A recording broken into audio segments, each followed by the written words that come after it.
පන්දුවාර 5යි ආරම්භක පිතිකරුවයි මේ කැඳවා ගන්නේ නුවන් ලසන්තයි. නුවන් ලසන්ත පිතිකරුවව පිටියට කැඳවා ගන්නේ. පන්දු පහට පහක් ගහන්න පුළුවන් ක්‍රීඩකයා තමයි නුවන් ලසන්ත. මම විශ්වාස කරනවා නුවන් ලසන්ත අපිට වැරදුණු තැන යලි මේ ඉනිම තුල ඔබ හදාගෙන මේ ඉනිමේ හොඳ ලකුණු සංඛ්‍යාවක් යක් අඩුවට ගෙනයි කියලා. මේක තමයි තරගයේ නුවන් ලසන්ත.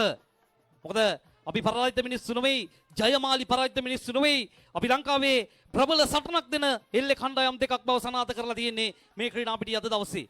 මෙන්න නුවන් ලසන්ත. මෙන්න නුවන් ලසන්ත වේගයෙන් යන දාවකයා පන්දු එකවර රැගෙන බාර කිරීම සිදු කරනවා. ඔබ ඒ වෙනකොට පළමු කඩීමේ සීමාවේ දෙවන කඩීමට යනවා. තවත් පන්දු 4ක් ඉතිරි වෙනවා. ක්‍රීඩා පිටියේ යක්කඩුව ශ්‍රී වීර ගාමිණී පිළට ප්‍රබල ප්‍රහාරාත්මක පිටිකරුවෝ ඉන්නවා. යක්කඩුව ශ්‍රී වීර ගාමිණී සතු වෙලා. හේන් මුල්ල ජයමාලි පිළත් එහෙමයි. ඔවුන්ගේ පෙරලි කාර්යක්‍රමයන් සතු වෙලා ඉන්නවා. ඉතාමත් කරට උණුසුම් තරගයක්. ඒකයි මං කිව්වේ ක්‍රීඩා පිටියේ මීට පෙර තරගයේදී අශෝභන සිද්ධි අවශ්‍යම නැත. මේ කණ්ඩායම් දෙකේ දක්ෂතාවයට මුල් තැන දීලා පිත්තටයි පන්දුවටයි මුල් තැන දෙන්න. අන්න ඒ වටිනාකම ක්‍රීඩා පිටියේ දිනාගෙන දැන් ජයමාලිත් ඒ වගේම යක්කඩුව වීර ගාමිණීත් පිටියේ හොඳ තරගයකට නතු වෙලා තියෙනවා. දැන් තරගයක්. මෙන්න කැඳවන ක්‍රීඩකයා. කැඳවාගෙන ඉන්නේ චතුර අනුරුද්ධික අප්පුහාමි. චතුරට මතක නම් එදා මම ඔබේ ප්‍රතිවාදියා හැටියට ඉන්නේ. ඔබ ආර්යගම සමගිතරු පිටියට ගිහිල්ලා ලකුණු 5ක් ලබාගත් අපූර්වත්වය. ඔබගේ වටිනාකම 4ක් ගහලා තිබුණු තරගයේ 5ට 5ක් ගහපු එල්ල ක්‍රීඩකයා මේ කැඳවා ගන්නේ ඒ චතුර අනුරුද්ධික අප්පුහාමි අග්‍රගණයේ එල්ල ක්‍රීඩකයා අන්තරායතන එල්ල සූර්යා දැන් පිටියේ කැඳවා ගන්නේ යක්කඩුව ශ්‍රී වීර ගාමිණී පිළ වෙනුවෙන්. චතුර අනුරුද්ධික අප්පුහාමි ගහන්න පුළුවන් චතුර එකක් ගැහුවොත් 4ට 4 ගහන්න පුළුවන් ක්‍රීඩකයෙක් ඔබ. මෙන්න චතුර අනුරුද්ධික අප්පුහාමි පිටියේ සූදානම්. එල්ල කරනවා සාර්ථකයි පහර. පිටිය නිවත් වෙන පහර. මෙන්න වේගය වැඩි කරගෙන සතිස් පෙරේරා එනවා. මෙන්න චතුර අනුරුද්ධික අප්පුහාමි අන්තරායතන එල්ලේ සූර්යා මේ පිටියේ ගහන්නේ.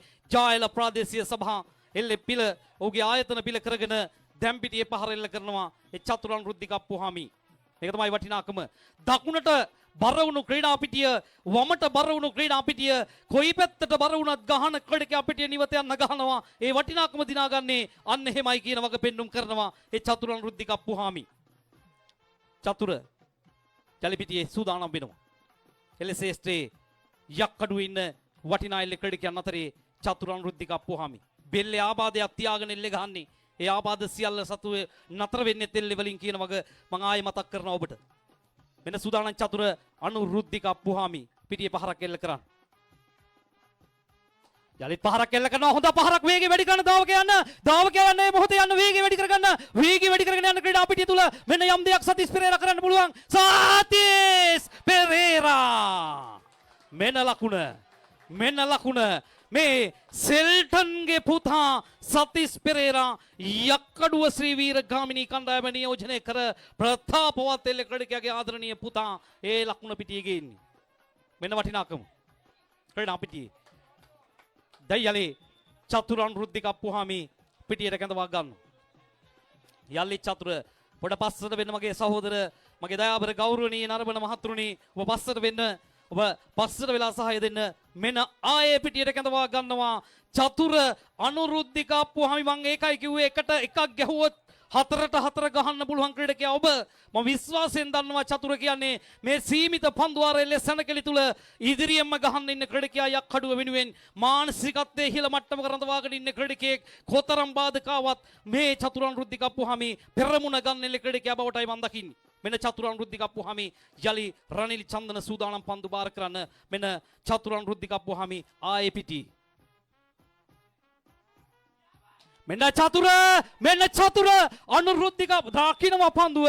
අති විශිෂ්ට පන්දු රැකීම, අති විශිෂ්ට පහර පිටියේ එල්ල වුණත් අති විශිෂ්ට පන්දු රැකීමක් පිටියේ මේ මොහොතේ ප්‍රදර්ශනය වෙනවා. අවසාන පන්දුව දැන් පිටියේ ලකුණු දෙකක් ගහලා තියෙනවා යක්කඩුව වීර ගාමිණී ශ්‍රී වීර ගාමිණිය. අපි බලමු අවසන් පන්දුව.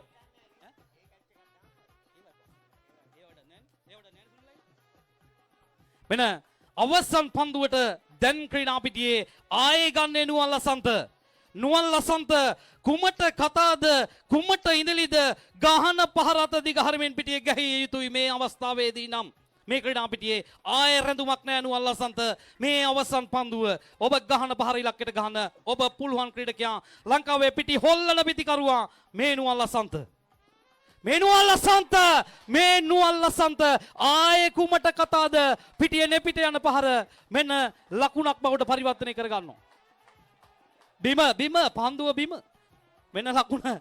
ඒ මුල ජයමාලි ක්‍රීඩකයා නිස්සංකත් කියනවා බිම. මෙන්න ආයෙත් යකඩුවේ ජයමාලි ආයෙ එල්ලේ උණුසුම හදවතට දැනෙන තැන එක්හසු කරනවා. වේදිකාවේ ඉන්නවා එස්.කේ. නාමල් කුරේන මැතිතුමා. බොහොම ගෞරවයෙන් මතක් කරනවා. මොකද ගිය වසරේ ජනවාරි මාසයේ මට මතක් වෙනවා. එතුමාගේ තැවැන්තෙල්ලේ තරගමාලාව බොහොම ලස්සනට ගෙන ගිය මාසයක් ගිය වසරේ. ඒ 2025 වසරේ මේ වකමානුවේ. එහෙම එල්ලේ ක්‍රීඩාවට වටිනාකම් එකතු කරපු මිනිස්සු අද මේ වේදිකාවේ ඉන්නකොට පන්දු අර 5යි 4ක් හොයන්න ඕන. එනවා මල් කැලුම්. මම විශ්වාස කරා මල් කැලුම බොහෝ දුරට අරගෙන එයි. මොකද මෙහෙම ඉලක්ක තමයි මල් කැලුම් බොහෝ දුරට හවාගෙන ගියේ. කෙටි පන්දු පහර නමතා ගන්නවා. දාවගේ වේගෙන් තමයි ඉන්නද? වේගවත් තුන පන්දුව පෙරලා එනවා. තමා ගැසීමක් නෑ. ඉල්ලීමක් කරනවා. බලමු ප්‍රධාන තීරකවරයාගේ සංඥාව. හොඳ දාවන පතයක් බාර කිරීමකුත් තිබුණා. දැවියාමක් හැටියට දැන් සංඥා කරනවා.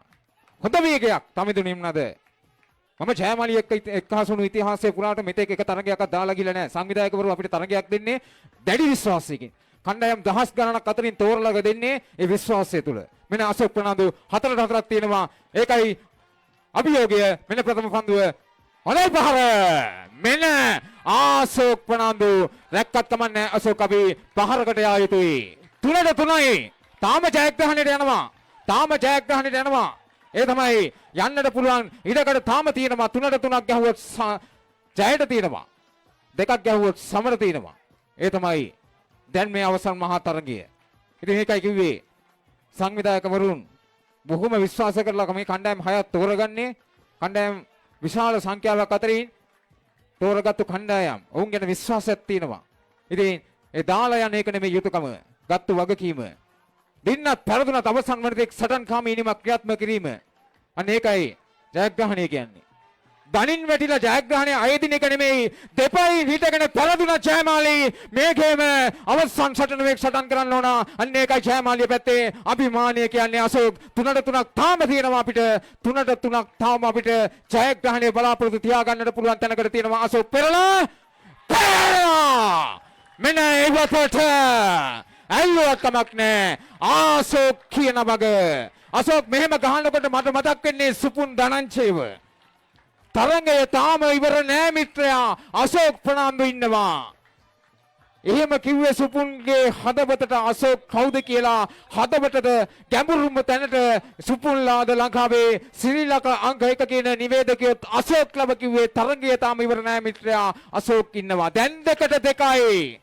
මේ තමයි ජයමාලි යක්කඩුවයි හමු වුණාම වෙන දේවල්. උණුසුම එල්ලේ ක්‍රීඩාවේ චමත්කාරය කණ්ඩායම් දෙකම එකතු වෙලා බෙදෙනවා. ඒක අද ටිරෝන් ප්‍රසන්න ප්‍රථම ගුණ අනුස්මරණ තරගමාලාවටත් ඇවිල්ලා තිබෙනවා. අශෝක් ඔයා ගෙනාව මේක. අශෝක් මේ ලකුණ බොහොම වටිනවා. මේක આવොත් අපි සමයි. සමට එකයි අශෝක්. මේක આવොත් සමයි. අපිට දින්නත් පෙරදුනත් අපි දනින් වැටිලා ජයග්‍රහණය අයදින කණ්ඩායමක් නෙමෙයි. අපි දෙපයින් හිටගෙන අපි පෙරදුනත් දෙපයින් හිටගෙන දාලා යන්නේ නැහැ. දෙපයින් හිටගෙන එල්ල ගන්න කණ්ඩායමක්. එහෙමයි ජයමාලි.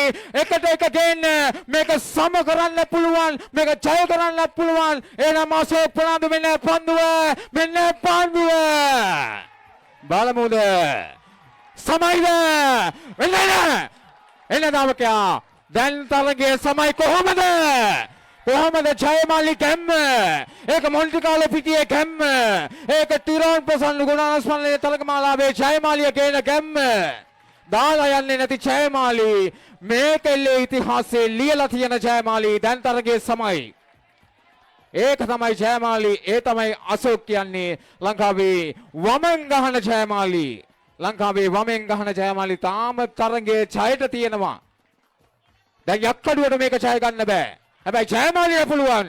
මතක තියාගන්න යක්කඩුවෙන් ජයග්‍රහණය බලාපොරොත්තු ගිහිල්ලා ඉවරයි. හැබැයි ජයමාලිය ජයග්‍රහණය බලාපොරොත්තු ගියේ නෑ. 4-4ක් තිබුණේ ප්‍රබල අභියෝගය. අශෝක් ගෙනාවා. අශෝක් මේක ගැහුවත් එකයි නැතත් එකයි. අපි අවශ්‍ය ජයමාලි කවුද කියන වග මොන්ටිකාලෝ පිටියේ එල්ලේ ලයිව් එක තියෙනවද සජීවීකරණේ බලන අය දන්නවා දැන් ජයමාලි කියන්නේ කවුද කියලා.